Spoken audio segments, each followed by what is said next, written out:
Class 12 unit 2A 2B, C আছে।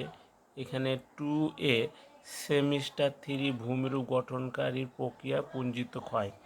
এই পুঞ্জিত ক্ষয়ের কিছু অংশ এবার আমি মিশ্রিত আকারে বলছি।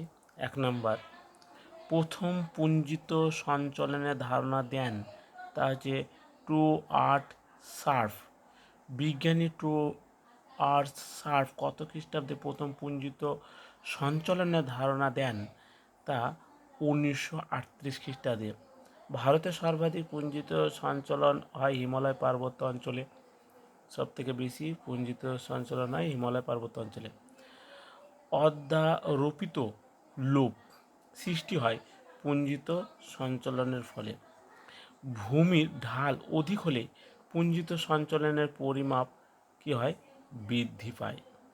ধস, মৃত্তিকা বিসর্পণ হলো যে ধরনের প্রক্রিয়া উৎকৃষ্ট উদাহরণ, তা হচ্ছে পুঞ্জিত ক্ষয়।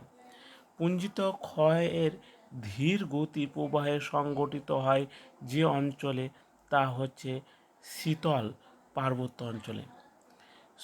সলিফ্যাকশন কথাটা সর্বপ্রথম ব্যবহার করেছিলেন তা হচ্ছে J.C. অ্যান্ডারসন।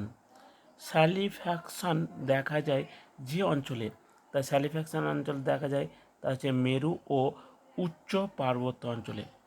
কর্দম প্রবাহের গতিশীলতা ভূভাগের গতিশীলতা অপেক্ষায় বেশি হয়।